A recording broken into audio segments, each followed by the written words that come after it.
Someone is testing you right now. Maybe it's a coworker who dismisses your ideas in every meeting.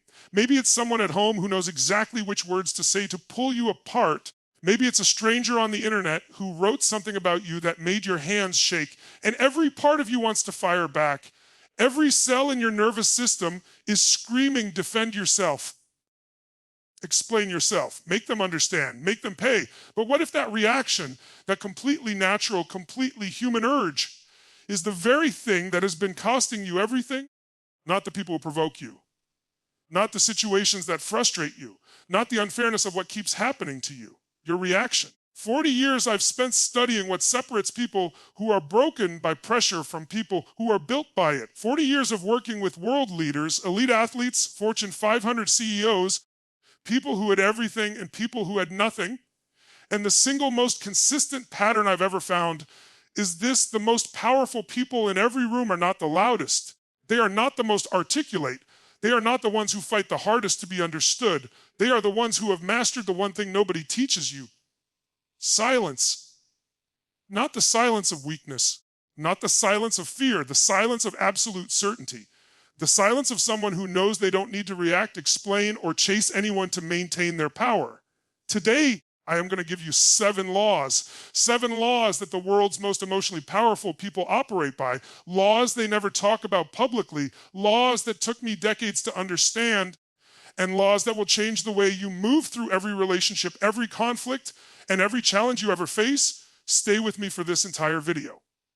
Because by the end, you will not just understand these laws intellectually, you will feel them shift something inside you. This is not motivation, this is surgery. Let's begin. EVER. Here is the first thing you must understand about reaction.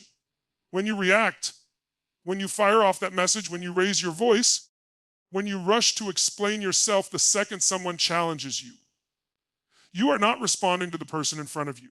You are responding to a version of that person that lives inside your own nervous system.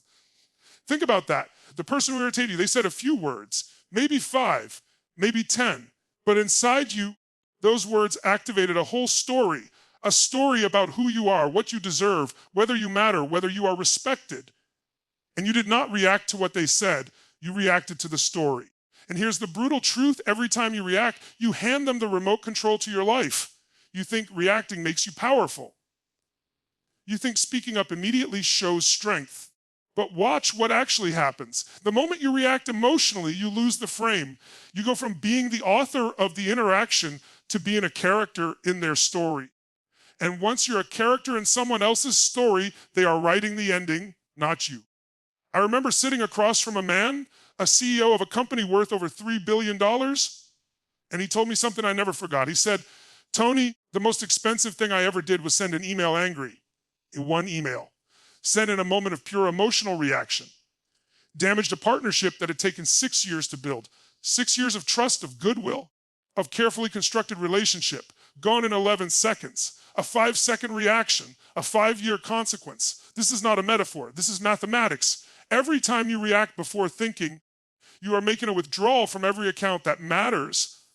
Your credibility account, your trust account, your self-respect account. And those accounts take years to rebuild. So what do you do instead?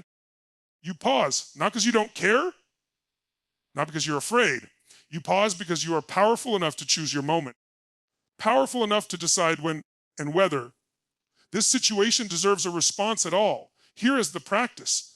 The next time someone says something that makes your chest tighten, do nothing for 90 seconds.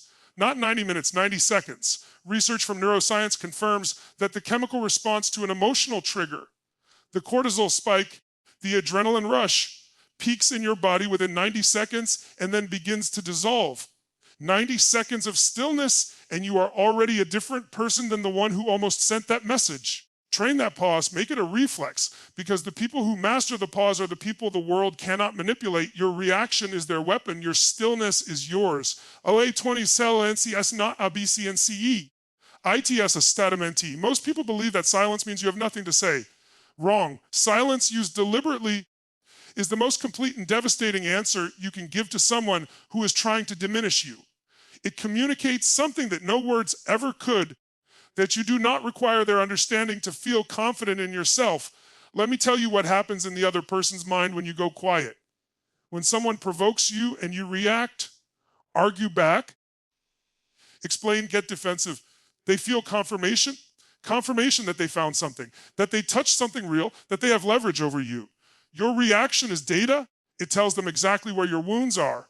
But when you say nothing, the silence creates what psychologists call cognitive dissonance. They expected a reaction. They prepared for your reaction. They may have even scripted what they were going to say next based on your reaction. And when it doesn't come, when you simply look at them, say nothing, and hold your ground, something happens in them that they were not expecting. Uncertainty. They begin to wonder, did I miscalculate? Do they know something I don't? Are they above this entirely? And in that space of uncertainty, power shifts. Silence does not mean weakness. Silence means you are operating at a level they cannot reach. Here's what I want you to practice. The next time someone says something that requires a response, that demands justification, defense, or explanation, try giving them nothing but a calm, steady presence, not aggressive, not cold, just settled, just grounded. Watch what that does to the room. The greatest leaders I have ever coached, people who run countries, who command rooms of thousands, who negotiate billion-dollar deals, they all share one discipline. They never give away their internal state to people who haven't earned access to it. Your silence is a boundary, not a wall, a boundary. Walls keep everything out. Boundaries let in what deserves to be there and nothing else. That is the second law, and it will change every dynamic you have ever found yourself losing. 803, nani expilanyorclfto propiliodoer deter mind intimacenity arsten yayu. Somewhere inside you there is a deep aching need to be understood. Every human being has it. It is not a flaw. It is not weakness. It is wiring, ancient evolutionary wiring that kept our ancestors alive in tribes where being misunderstood meant being cast out, and being cast out meant dying. But here is where that wiring betrays you in the modern world. Not every person who misunderstands you wants to understand you. Some people are not confused about who you are. Some people have already decided who you are. And everything you say in your defense will be filtered through that decision and used as additional evidence against you. Explaining yourself to those people is not honesty, it is a trap. Every time you explain, you give them more material. Every time you justify, you imply that their judgment of you has authority, that their opinion of you is something you need to correct, something you need to fix, something that matters enough to spend your energy on. But your life is not a courtroom. Nobody elected them your judge. Nobody gave them jurisdiction over your choices, your values, or the direction you are walking. And the moment you stand up and start presenting evidence, laying out your reasoning, defending your decisions, explaining your motives, you have already accepted a premise you should have rejected entirely. The premise that you owe them an explanation at all. Here is what I have learned, and what the most grounded people I know live by: explanation is a gift. It is something you give to people who have demonstrated they are capable of receiving it honestly, who have your genuine well-being in mind, and who are asking from a place of real curiosity rather than judgment. Everyone else, let them believe whatever they have decided to believe. Because here is the strange freedom that lives on the other side of stopping, that explains when you stop justifying your life to people who are never going to accept your justification anyway. You get an enormous amount of energy back. Energy you were spending trying to manage their perception of you. Energy you were burning defending territory that didn't need defending. Energy that belonged to your vision, your growth, your future. Reclaim it. The third law of explanation is a gift, not a debt. Stop paying people who never invoiced you honestly. Letter 40. Teach person do you not east not anti unconscious IT. Power does not come from aggression. Power does not come from volume or from the size of your vocabulary or from how sharply you can dismantle someone's argument. Real power, the kind that doesn't need to announce itself, comes from one thing only: needlessness. When you walk into a room needing nothing, not their approval, not their agreement, not their validation of your choices, you become unmovable. And unmovable people are the ones who set the terms of every interaction they enter. Let me make this concrete. Two people are in a negotiation. Person A desperately needs this deal to work. They have already emotionally committed to the outcome. Every pause in the conversation makes them anxious. Every piece of pushback makes them soften their position. Every silence from the other side makes them rush to fill it. Person B. Person B came in with a clear offer and a clear line. Person B knows exactly what they will accept and exactly what they will walk away from. And they are genuinely at peace with either outcome. Who has more power in that room? Not the one with the bigger company, not the one with more lawyers, the one who needs it less. This is not a negotiation tactic. This is a way of being. And it applies to every conversation you have with your boss, your partner, your children, people you have just met, people who have hurt you. The moment someone realizes they cannot get a reaction out of you, cannot get your approval, seeking behavior, cannot make you desperate for their acceptance, the entire game changes. Because there is no game anymore. Here's the work: identify every relationship in your life where you are functioning from need, where you are adjusting yourself, softening your truth, or tolerating treatment you wouldn't otherwise accept because you are afraid of what happens if this person disapproves of you. That fear is not protection. That fear is a leash. The fourth law: when you need nothing from the interaction, you bring everything to it. Detachment is not coldness. Detachment is power. Attention is currency. Every person, every behavior, every pattern in your life operates on this economy. Whatever receives your attention receives your energy. Whatever receives your energy grows, whether you intend it to or not, whether it is serving you or destroying you. This is the law behind the third word in today's title: ignore. Not ignore as in pretending something doesn't exist. Not ignore as in running from what is real. Ignore as in the deliberate, conscious withdrawal of your energy from things and people and patterns that have no right to live in your mind rent-free. When someone says something toxic and you give it 3 hours of mental space, replaying it, reshaping it, rehearsing what you should have said, you are not processing the experience. You are feeding it. You are watering it. You are giving it more life than the person who said it ever intended for it to have. What you ignore, you disempower. Think about the people in your life who irritate you most.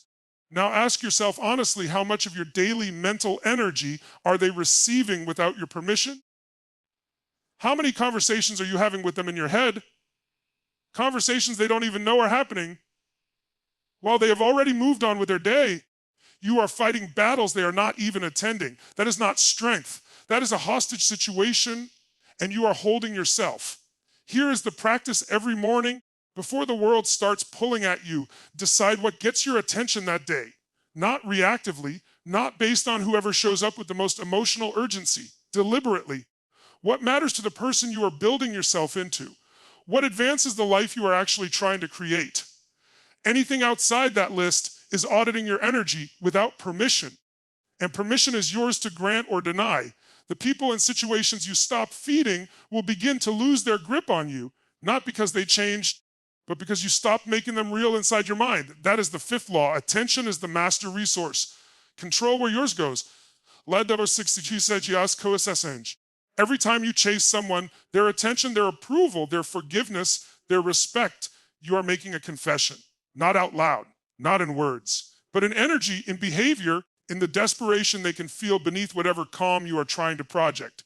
The confession is this: I believe you have something I cannot create for myself. And that belief, that one quiet, devastating belief, will undermine every relationship you ever enter. Because the moment someone knows they have what you need, they stop pursuing. Why would they? The power has already shifted. The chase has told them everything. Nothing in this world repels authentic connection faster than need. And nothing attracts it more reliably than someone who is so complete in themselves that your presence is a gift to them, not a rescue. Now, I am not telling you not to care. Caring is human. Caring is beautiful. The capacity to love deeply, to invest in relationships, to show up with vulnerability, these are not weaknesses. These are the things that make a life worth living. But there is a difference, a vast, critical difference between caring and chasing. Caring means I value this. Chasing means I cannot function without this. Caring means I will bring myself fully to this relationship. Chasing means I will abandon myself for this relationship. Caring is giving from fullness. Chasing is begging from scarcity. When you come from fullness, people feel it. When you stop pursuing someone's validation and start simply living at a standard that makes the right people want to be near you, something shifts. The energy reverses. You stop hunting and start attracting. The sixth law: stop chasing. Not because the people aren't worth it, because you are. Lei san se parade ti person yo you are becoming G. Every reaction you suppress, every explanation you withhold, every chase you refuse to begin, every silence you choose over noise, every piece of attention you reclaim, every moment you choose your values over someone else's opinion of you. Each one of those is a brick. And you are building something with them, something that most people never finish building because they keep tearing it down with one unguarded moment, one emotional eruption, one desperate bid for approval that undoes months of growth. In an instant, you are building a self that cannot be destabilized, not an invincible self, not an unfeeling self, not someone who pretends nothing hurts or who walks through the world with armored indifference, a self that feels everything and is not controlled by any of it. That is the person the world has been waiting for you to become. Here is the final truth I want to leave with you. Most of the people who provoke you, dismiss you, disrespect you, and try to diminish you, most of them are not evil. Most of them are simply operating from the version of themselves that has never learned these laws. They react because they don't know how not to. They explain because they are afraid. They chase because they believe their worth is stored in someone else's hands. Your discipline in the face of their disorder is not coldness. It is compassion. Because every time you hold your standard, every time you refuse to descend to the level of the moment, you are showing someone a different possibility for how human beings can operate. You may never hear them acknowledge it. They may never thank you. But something in them sees it, and something in them is changed by it. The 7 laws are simple. Live them and everything changes. Never react in the moment. Silence is your most complete answer. Stop explaining yourself to people who decided before you spoke. Need nothing from the interaction. Withdraw your energy from what does not deserve it. Stop chasing. And above all else, above every argument, every conflict, every situation that demands you shrink, protect the person you are becoming. Because that person is the greatest project of your life. Go build them Labo 1EX and DDT, Mati, Matix, Ophiares, ADTIL 700 YRDs. Here is something nobody tells you about emotional reactions. Every time you engage in one, your nervous system logs it as a pattern. Neuroscientists call this neural pathway reinforcement. The more you react, the more automatic the reaction becomes. Until one day, you realize you are not choosing to react at all. You are being triggered like a machine, responding to inputs with predictable, pre-programmed outputs. And the people who know you well, they know the inputs. Your difficult coworker knows that if they question your competence in front of others, you will get defensive. Your critical parent knows that if they bring up that one failure, you will shrink. The person who undermined you last year knows that all they have to do is ignore you publicly, and you will spend the next 3 days trying to figure out what you did wrong. They are not psychic. They are just observant. Emotional predictability is a vulnerability, not because emotions are wrong. They are essential. They are human. They are the texture of a meaningful life. But because an emotion you have not chosen is an emotion that is choosing you. And an emotion that is choosing you is a lever in someone else's hands. Mastery does not mean feeling less. Mastery means feeling fully and responding deliberately. Here is what changes when you train this. When you stop reacting automatically, 2 things happen simultaneously. First, you preserve your energy for what actually matters because emotional eruptions are exhausting and most of the things that trigger them are not worth a fraction of the energy they consume. Second, you become genuinely unpredictable to people who were counting on your predictability. Unpredictability is power, not erratic, not unstable, but genuinely hard to read. The person who might respond or might say nothing. The person who might engage or might simply smile and walk away. That person unsettles everyone who was hoping to use them. Become that person. And here's the deeper truth about the pause I described earlier. 90 seconds is not just biology. It is a choice architecture. In those 90 seconds, you are not just waiting for cortisol to metabolize. You are asking yourself a set of questions that reactive people never have the space to ask. Questions like, what is actually happening here beneath the surface? What does this person need from me that they're not asking for directly? What response will I respect myself for tomorrow? What would the person I am becoming say right now? Those questions access a part of your mind that pure reaction never reaches. And the answers they produce will always be more powerful, more strategic, and more aligned with your actual values than anything generated in the heat of a triggered moment. This is the discipline that separates people who are used by life from people who are using life intentionally. Train the pause, repeat the questions. Build the habit until stillness under pressure becomes your most recognizable characteristic. There is a specific texture to the silence of a powerful person. It is not vacant. It is not hostile. It does not have the brittle quality of someone who is holding themselves together by sheer will.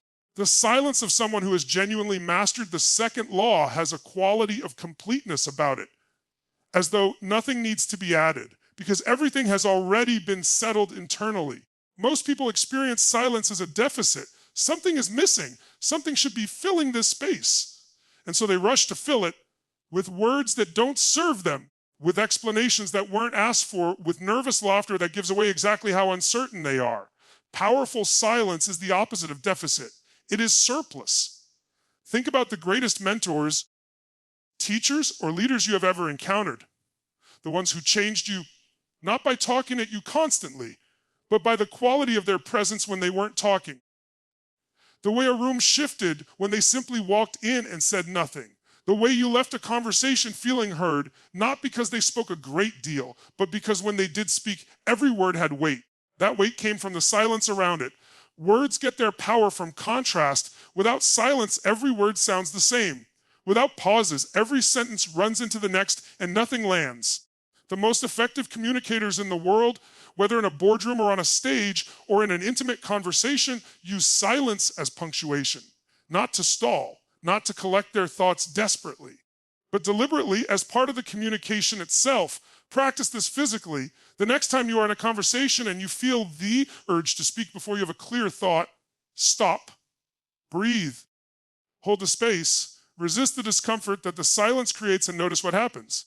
What you will notice is that the other person, almost inevitably, begins to fill the silence with something they were not planning to reveal. The silence creates a kind of vacuum, and into that vacuum come their truest concerns, their unspoken objections, their real emotional state. Information you never would have received if you had rushed to fill the space yourself. This is not manipulation. This is attentiveness at the highest level, because the truth is that most conversations are two people waiting for their turn to talk. Silence disrupts that pattern. It forces genuine presence, and genuine presence, the experience of being truly, fully listened to, is so rare in the modern world that it is, by itself, a form of extraordinary power. The person who can sit in silence without anxiety is the person who has stopped needing the conversation to go a certain way. They are genuinely open, genuinely present, and that openness is magnetic. Learn silence, not as avoidance, as architecture, as the invisible framework that gives your words their structure and their strength. There is a version of explaining that looks like confidence, but is actually its opposite. You've seen it. The person who over-explains their decisions, who preemptively justifies choices nobody has questioned, who narrates their reasoning before anyone has asked for it, who seems almost compelled to lay out the logic of everything they do. From the outside, it reads as confidence, as someone who has thought everything through. From the inside, it is the behavior of someone who is deeply afraid that their reasoning will not be found sufficient, who is trying to build an airtight case around their choices because they are not yet fully convinced of those choices themselves. True confidence does not explain itself unprompted. Think about every person you have ever respected most deeply, not the ones who talked the most or justified the loudest, the ones who simply did what they believed in with a kind of settled certainty that didn't require external validation to remain intact. They made a decision. They pursued it. And if someone questioned it, they were not defensive because they had nothing to defend. Their certainty was not built on other people's agreement. It was built on their own clarity about their values and their direction. That is the state to cultivate. Here is the question that will help you get there. For every explanation you feel compelled to give, ask yourself, who am I really trying to convince with this? Because sometimes the honest answer is not the person in front of you. Sometimes you're explaining yourself to yourself. And that is where the real work lies. Because the need to justify externally is almost always a symptom of unresolved internal doubt. Fix the internal doubt and the external explanation becomes unnecessary, not because people stop asking, but because they're asking stops triggering something in you that needs to be calmed. That stillness is freedom. That is what the third law is really asking you to build. Here is the most common misunderstanding of this law. People here need nothing from the interaction, and they translate it as care about nothing in the interaction. And then they become distant, guarded, cold, performatively unbothered, and they wonder why the power they were expecting didn't arrive. Detachment is not distance. Detachment does not mean showing up with less.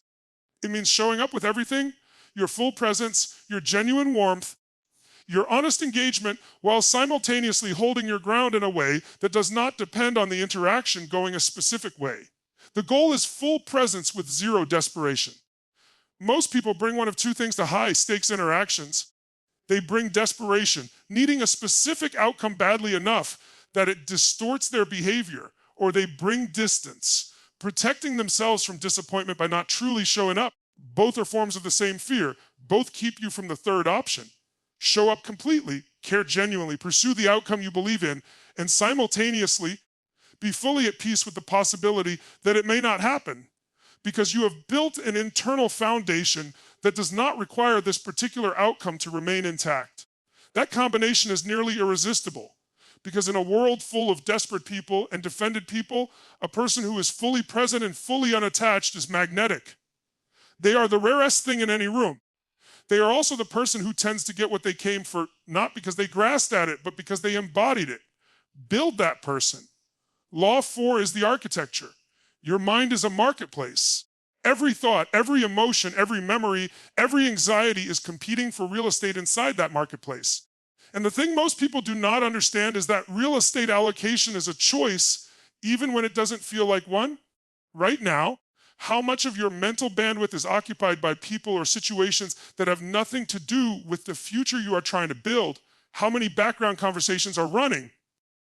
Old arguments, unresolved slights, anticipatory dread about interactions that haven't happened yet.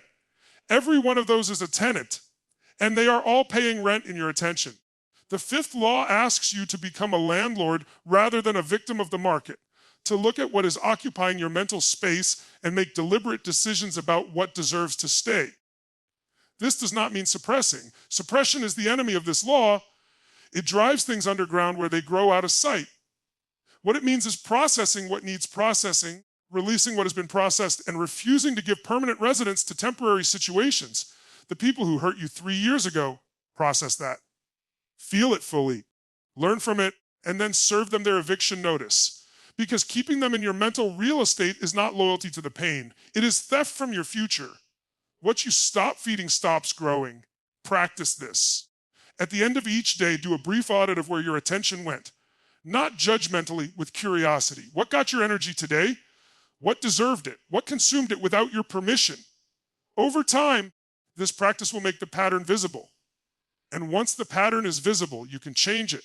That change is the fifth law in action. Pursuit is ancient. Biologically, evolutionarily, the act of chasing something is wired into every living system. Movement toward a desired outcome is survival behavior. And for most of human history, this was entirely appropriate. Food did not come to you. Shelter had to be built. Survival required relentless forward motion. But somewhere in the translation from survival to relationships, from biological need to emotional need, the wiring got crossed. And what began as healthy drive became something else entirely. The anxious, compulsive chasing of other people's attention, other people's approval, other people's affection. And that crossing of wires is costing you more than you know. Consider what happens in your body when you are in pursuit mode. Your nervous system is in a state of low-grade urgency. Something is not yet secured. Something is not yet confirmed. There is a gap between where you are and where you feel safe. And that gap generates a chronic low-level anxiety that colors everything: your conversations, your decisions, your sleep, your self-perception. Now consider what happens when you are in a state of genuine completeness. When you have cultivated enough inside yourself that you are not waiting for anything external to arrive before you feel whole. That is a fundamentally different nervous system state. And people feel the difference before you say a single word. This is not philosophical. This is physics. Energy has a signature. Neediness has a signature, a kind of grasping quality to it that people pick up on at a subconscious level and instinctively pull back from. And wholeness has a signature too, a quality of settled, grounded presence that draws people toward it in the same instinctive, below the surface way. The people who struggle most with relationships, who cannot hold on to the connections they want, who find that the harder they try, the further away the other person seems to move, are almost always in pursuit mode without knowing it. The invitation is to stop, not to stop caring, not to stop wanting, but to stop placing your self-worth in someone else's hands and then wondering why you feel powerless. Here is the practice for Law 6 for 30 days. Commit to becoming so invested in your own development, your own growth, your own daily practice of these laws, that the energy you are using to chase redirects entirely into building. Build skills, build discipline. Build the version of yourself that doesn't need to chase because what you're creating makes the right people want to come closer. Attraction is not manipulation. Attraction is the natural result of becoming someone remarkable. Stop chasing, start building. The sixth law. Let me tell you what I have seen happen to people who truly internalize these laws. Not overnight, not in a week or a month. Over time, through consistent, sometimes painful, sometimes exhilarating practice, they begin to change in ways they did not fully anticipate. The first thing that changes is their relationship to conflict. Before these laws, conflict felt like an emergency. Someone challenged them and the alarm system went off. Red alert, defend, respond, protect. After these laws, the same conflict becomes information, just data. They can look at it with a kind of clinical clarity and ask, what is really happening here? What does this tell me about this person, this relationship, this situation? And what, if anything, does it require from me? That shift from emergency to information changes everything. The second thing that changes is the quality of their relationships. When you stop chasing, explaining, reacting, and performing, when the desperate energy drops away, something remarkable happens. The relationships that were built on that energy begin to fall away.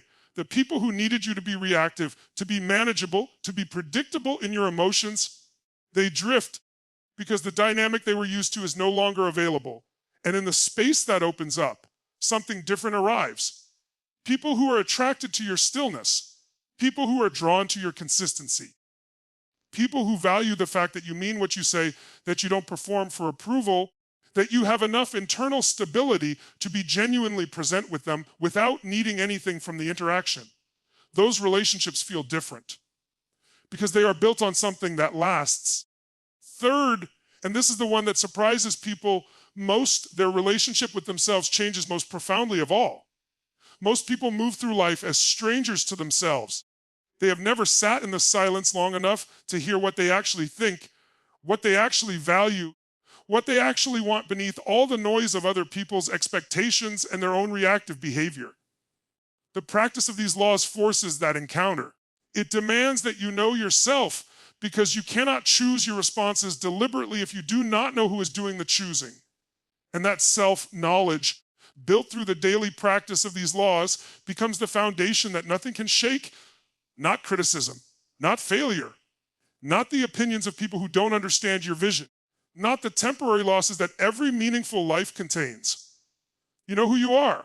You know what you stand for. You know the direction you are moving. And because you know all of that, because it is settled in you at a level that no conversation can disturb, you can walk through anything. That is what the 7 laws are ultimately building. Not a technique for winning arguments, not a strategy for dominating people, not a mask of calm worn over internal chaos, a self, a real, solid, grounded, unmanipulable, genuinely powerful self, one that was forged through the daily discipline of choosing silence over reaction, clarity over explanation, fullness over chasing, and presence over performance. Go build that, not for them. Not to prove anything to anyone who has ever underestimated you, dismissed you, provoked you, or tried to define you. For you. For the life that becomes possible when you are finally operating from that foundation. The 7 laws are yours now. Use them. Protect the person you are becoming, because that person is the answer to every problem you have ever faced.